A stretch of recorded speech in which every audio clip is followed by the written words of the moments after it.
நீங்கள் பார்த்துக் கொண்டிருப்பது உங்கள் விஜய்.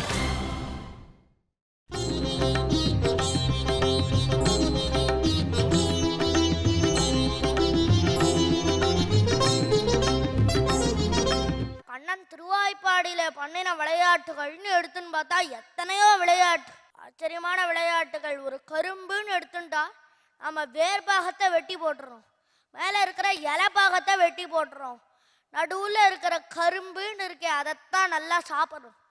அப்பதான் அது இனிப்பா இருக்கும். அதே போல இந்த வேர்பாகத்தை போல எம்பெருமான் பரமபதத்திலே இருப்பதும் இந்த மதுரையில பிறக்கிறதும் வேர்பாகத்தை போல இருக்கக்கூடியது. அப்புறம் இந்த இலைய போல இருக்கக்கூடியது பிற்பாடு பஞ்சபாண்டவளுக்கு உதவி செய்தவைகள் போன்றவர்களெல்லாம் இந்த இலைய போல இருக்கக்கூடியது.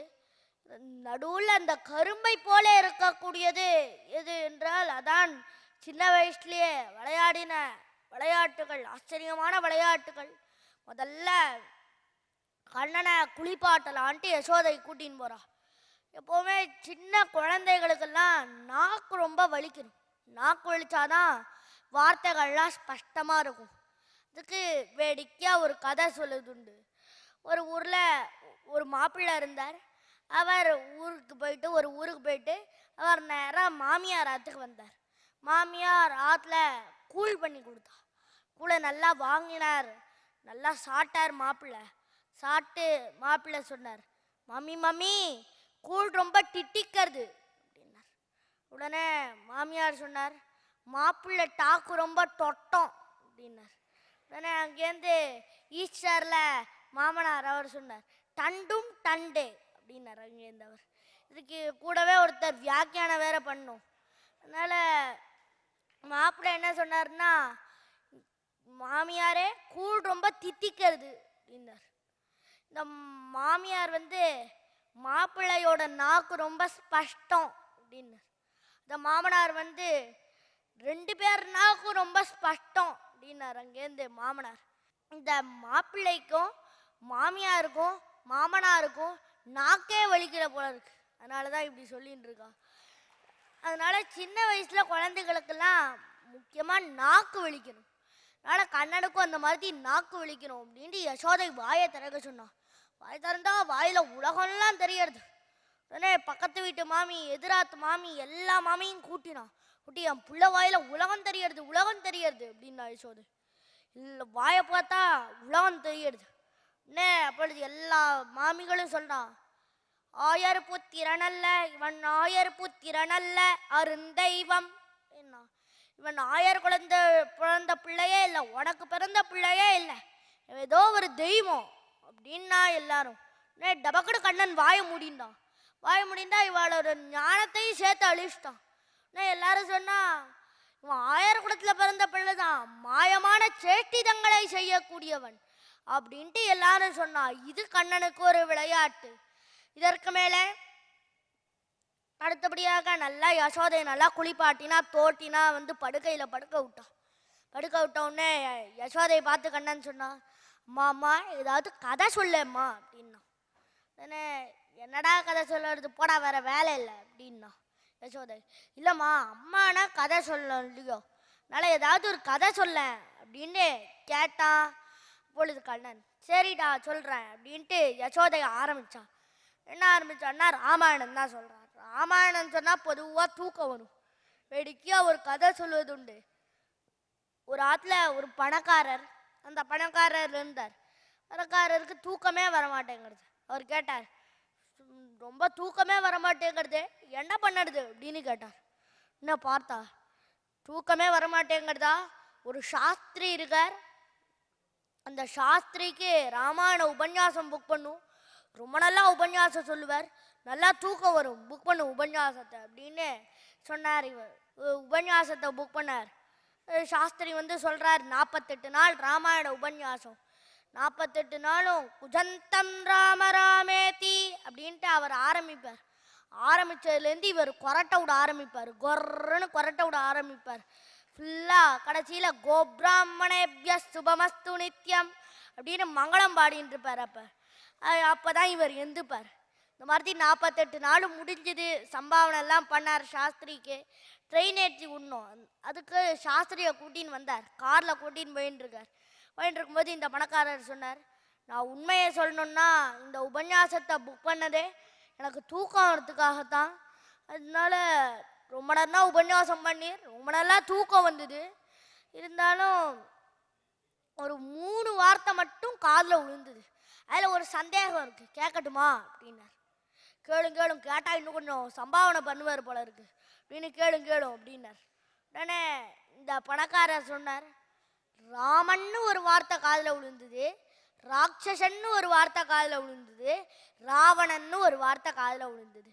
இந்த 3 வார்த்தையில் ராமன் ராட்சசனா ராவணன் ராட்சசனா அப்படின்னு கேட்ட உடனே சாஸ்திரி சொன்னார், காரை விட்டு இறங்கும் அப்படின்னார். பணக்காரர் காரை விட்டு இறங்கினார். இறங்கின உடனே சாஸ்திரியும் காரை விட்டு இறங்கினார். டிக்கியில் இருக்கிற சம்பாவனை தட்டு பணம் எல்லாத்தையும் எடுத்து எல்லாரையும் இந்த பணக்காரர் கையில் கொடுத்தார். கொடுத்து, பணக்காரரே, ராமனும் ராட்சசன் இல்லை, ராவணனும் ராட்சசன் இல்லை, இந்த உபன்யாசத்தை சொல்ல வந்தேன் பாரு, நான் தான் ராட்சசன். தூங்கிறதுக்காக உபன்யாசம் புக் பண்ணேன்னு சொல்லும் போதே நான் எந்திரிட்டு போயிருக்கணும், தப்பு பண்ணிட்டேன், நான் இப்போ எந்திரிட்டு போறேன் அப்படின்னு காரை விட்டு நடந்தே போயிட்டார் சாஸ்திரி. யசோதையும் ராமாயணம் சொல்ல ஆரம்பிச்சா. கண்ணனத்துல யசோதை சொன்னா, அண்ணா ஆனால் ஒரு கண்டிஷன் என்னன்னா, நான் ஒவ்வொரு வார்த்தை சொன்ன உடனே ஹும்னு சொல்லணும் அப்படின்னா. இருக்கா அப்படி சொல்றான்னா, இவன் கண்ணன் தூங்கி போயிட்டா ஒன்றும் பிரச்சனை இல்லை, கண்ணன் தூங்கி போயிட்டா ஹும் நின்றுரும், நாம் மேலே போய் காரியத்தை பார்க்க ஆரம்பிச்சிடலாம் அப்படின்னு யசோதை நினச்சிட்டு ஹும்னு சொல்ல ஆரம்பித்தான். முதல்ல ராமன்னு ஒருத்தன் இருந்தா அப்படின்னா யசோதை ஹும் அப்படின்னா கண்ணன். ராமனோட மனைவி பேர் சீதைன்னா ஹும் அப்படின்னா கண்ணன். 2 பேரும் அப்பா தசரதன் சொன்னதுனால 2 பேரும் காட்டுக்கு போனான் அப்படின்னா யசோதை. உடனே கண்ணன் ஹும் அப்படின்னா. காட்டுல பஞ்சவட்டிக்கு போனா சீதையும் ராமனும் அப்படின்னு சொன்னான். ஹும் அப்படின்னா கண்ணன். பஞ்சவட்டியில சீதைய ராவணன் தூக்கின்னு போயிட்டான் அப்படின்னா. திடீர்னு கண்ணன் எந்திருந்தான். பூர்வ ஜென்மம் ஞாபகம் வந்துருது. லக்ஷ்மணா, வில்லையும் அம்பையும் எடு அப்படின்னா கண்ணன். அங்கேருந்து கண்ணனுக்கு இந்த ஜென்மம் மறந்தே போயிட்டோம். அச்சுச்சோ, என்னாச்சோ குழந்தைக்கு தெரியலையே அப்படின்ட்டு நல்லா யசோதை நல்லா சுற்றி போட்டு, நல்லா கற்பூரம் சுற்றி போட்டு, மிளகாயை நல்லா சுற்றி போட்டு எல்லாம் சுற்றி போட்டா. இது ஒரு விளையாட்டு எம்பெருமான் கண்ணனுக்கு.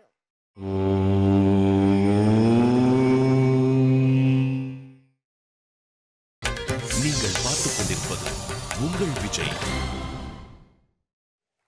அதற்கு மேலே அந்த காலத்துல நாரதர் தான் டிவி நியூஸ். அவர் தான் எல்லாருக்கிட்டையும் போய் ஃப்ளாஷ் நியூஸ் சொல்லிட்டு வருவார். அதனால அவர் நேராக கம்சன் இடத்துல போனார். கம்சன் இடத்துல போய், கம்சா, உன்னை அழிக்கிறவன் கண்ணன், அவன் திருவாய்ப்பாடியில் ஒளிஞ்சு வளர்ந்துட்டு இருக்கான் அப்படின்னு நாரதர் போய் சொல்லிட்டு வந்துட்டார். கம்சனுக்கு தெரிஞ்சிடுது. கம்சன் பார்த்தான், முதல்ல ஒரு அசுர பெண் ஆசுரி பூதனையை அனுப்பினான் கம்சன். பூதனை அனுப்பும் காலத்தில் பூதனை நேராக போனான். கண்ணன் இடத்துல ஒரு யசோதை மாதிரி வேஷத்தை போட்டுண்டு ஒரு கொடிய விஷப்பால் அதை எடுத்துட்டு நேராக கண்ணனோட மாளிகைக்குள்ளே நுழைஞ்சா. கண்ணனை எடுத்துண்டா. கண்ணனும் இது நம்ம அம்மா மாதிரியே இருக்கு அப்படின்ட்டு பூதனை கூட போயிட்டான். நேராக ஊருக்கு வெளியில் ஒரு இடத்துக்கு கூட்டின்னு போனோம்.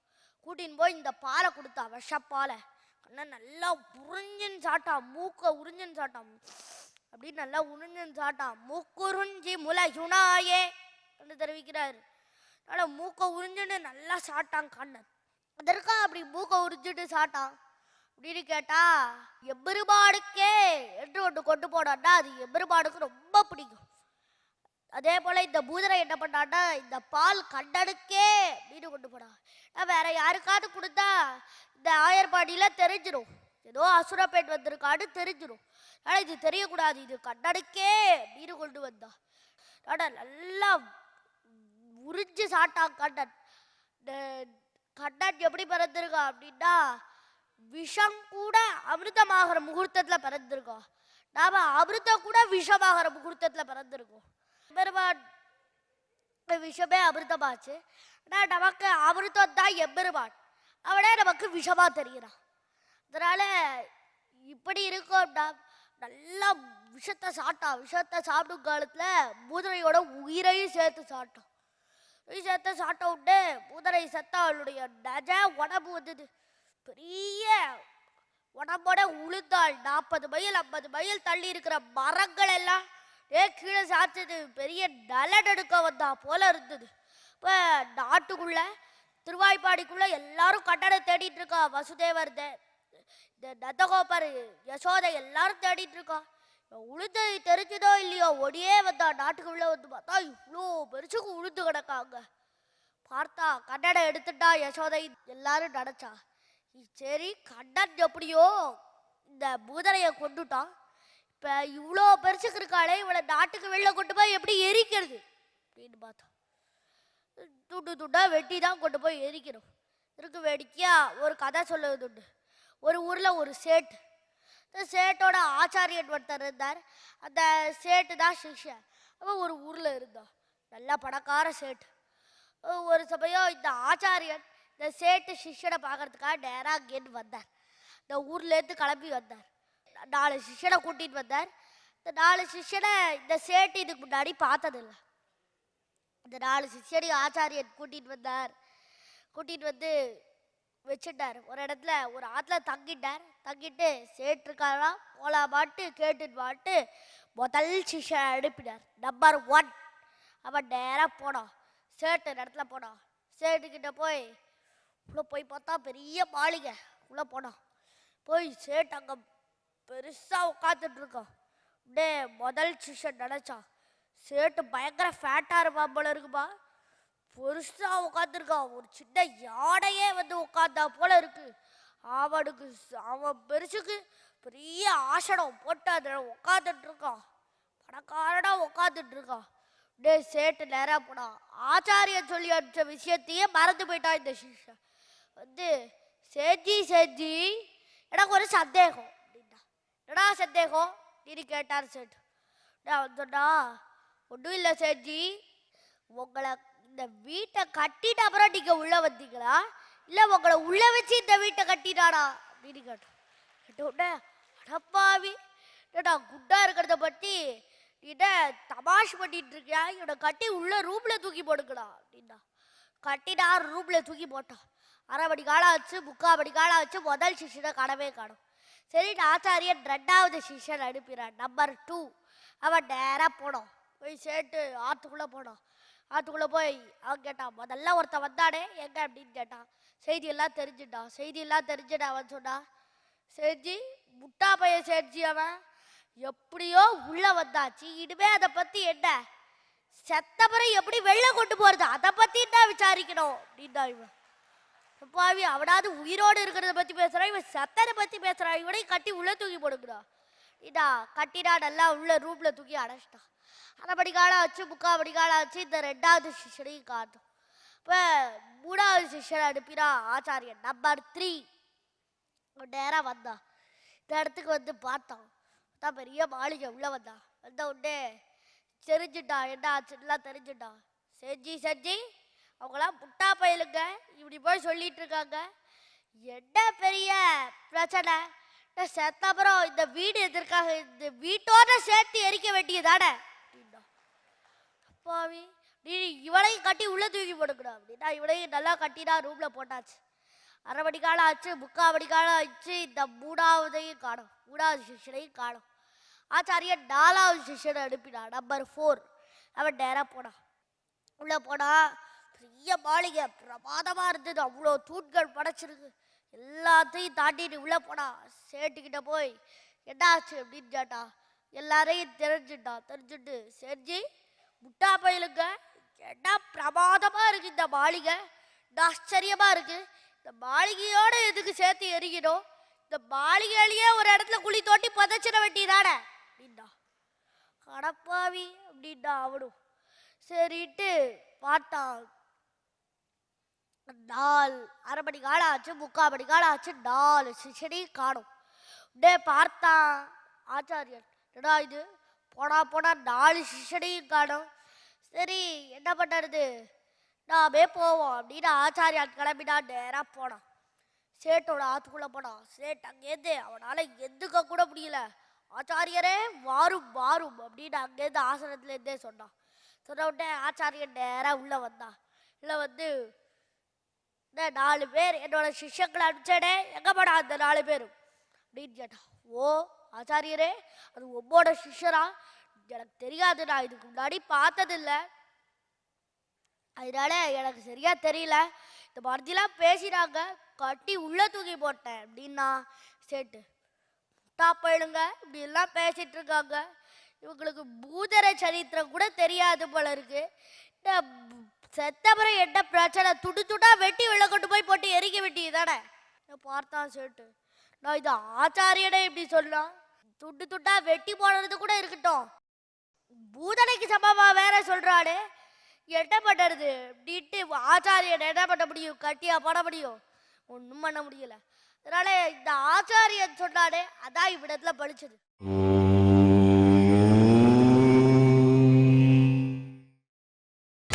நீங்கள் பார்த்துக் கொண்டிருப்பது உங்கள் விஜய். பூதனைய துண்டு துண்டா வெட்டி நாட்டுக்கு வெளில கொண்டு போய் எரிச்சான். எரிச்சா அதுலேருந்து பிரமாத நறுமணம், நல்ல நறுமணம் வாசனை அடிக்கிறது. எப்படி அது நல்ல வாசனை அடிக்கிறது? பூதனையோ மனிதர்களுடைய ரத்தங்கள், மிருகங்களுடைய ரத்தங்கள் இதெல்லாம் சாப்பிட்டுட்டு இருக்கா, இவன் உடம்புல இருந்து எப்படி வாசனை அடிக்கிறது அப்படின்னு பார்த்தா கண்ணன். கண்ணன் எம்பெருமானுக்கு என்ன பெயர் அப்படின்னா சர்வகத்தகா அப்படின்னு பேர். அப்புறம் அவன் கோயில் சார்ந்து நல்ல சந்திரம் வேற ஸ்ரீரங்கத்தில் சாத்திட்டு இருப்பான். அப்படிப்பட்டவன் நேராக போனா போய் அந்த பிருந்தாவனம் தான் பூதனையோ அப்படின்னு நினச்சி பூதனை மேலே பிருந்தாவனம்னு நினச்சி தவாழ்ந்துட்டு இருந்தான். அதனால எம்பெருமான் பூதனை மேலே ஏறி தவாழ்ந்ததுனால பூதனிடத்துலேருந்து ஆச்சரியமான வாசனை வந்தது என்று ஆச்சரியமாக தெரிவிக்கிறார்கள் நம்முடைய பெரியோர்கள். அப்படி பூதனையை கொண்டான். பூதனையை கொண்டது என்னது அப்படின்னா, அவன் நினைத்து செய்தானா என்றால் நினைத்து எத்தையுமே செய்யவில்லை, அவன் அவலீலையாக செய்ததுதான். நினைத்து எத்தையுமே செய்யவில்லை, விளையாட்டாக செய்தான். இந்த பாலை நல்லா சாட்டான், பூதனை செத்துட்டான். இந்த மாதிரி காலால எட்டி உதைச்சான், சாடாசுரன் செத்துட்டான். ஆனால் அவலீலையா செஞ்சானே தவிர கண்ணன் நினைத்து எத்தையுமே செய்யவில்லை. அதனால் அப்படி பயந்து கொண்டிருந்தார்கள் எல்லா அசுரர்களும். கண்ணனிடத்துல அவ்வளோ பயம். கம்சன் நேராக சொல்லுவான், நீ போய் கண்ணனை கொண்டுட்டு வா அப்படின்னு சொல்லுவான். கண்ணனை கொல்லறதுக்கு போகிறதுக்கு முன்னாடி நேராக ஆற்றுக்கு போவான். ஆற்றுக்கு போய் பொண்டாட்டி புள்ள எல்லாரையும் கட்டிட்டு அழுவான். அழுதுட்டு இதோட அவ்வளோ தாண்டிட்டு திரும்பி வர முடியாது அப்படின்ட்டு நேராக ஸ்டோர் ரூம்குள்ளே போவான். இதுக்காக ஸ்டோர் ரூம்குள்ளே போகிறீங்கன்னா அப்படின்னு கேட்பான். கேட்டால் வாய்க்குள்ளே அரிசியை போட்டுட்டு வருவான். நான் செத்தப்புறம் வாய்க்குள்ளே அரிசியை போடணும், அதுக்கு வாய் எங்கே இருக்குன்னே தெரியாது, எங்கே வாய்க்குள்ளே அரிசியை போடுறது, அந்த மாதிரி கண்ணன் கொண்டுருவான். அதனால் இந்த அசுரர்களே போய் வாய்க்குள்ளே அரிசியை போட்டுட்டு இன்னொரு தடவை நல்லா கட்டின்னு அழுதுட்டு போவான். அதனால் இவ்வளோ பயம் கண்ணன் இடத்துல. அப்படி கண்ணன் எல்லாரையும் அழித்தான், எல்லா அசுரர்களையும். அது எம்பெருமான் கண்ணனுக்கு ஒரு விளையாட்டு. இதற்கு மேலே கொஞ்சம் பெரியவனான அப்புறம் பலராமன் அவன் ஒரு நாள் பார்த்துட்டு இருக்கும்போது மண்ணை எடுத்து சாப்பிட்டான். நான் யசோதை வந்து பார்த்தா வாய்க்குள்ள மண்ணு. கண்ணா மண்ணை சாப்பிட்ருக்கிய, என்ன ஆகும், வாயத்தர மண் இருக்கான்னு பார்க்கணும் அப்படின்னு வாயத்திறக்க சொன்னான். திறந்தா எல்லா உலகமும் தெரியுது. வைச்சமேலும் கண்டாள் பிள்ளவாயுளே தெரிகிறா, எல்லா உலகமும் தெரியுது. என்னடா பலராமா, ஏதோ மண்ணை சாட்டான்னா ஏதோ எல்லா லோகமும் தெரியறது அப்படின்னா. கண்ணன் மனசுக்குள்ளேயே சிரிச்சுன்னான்.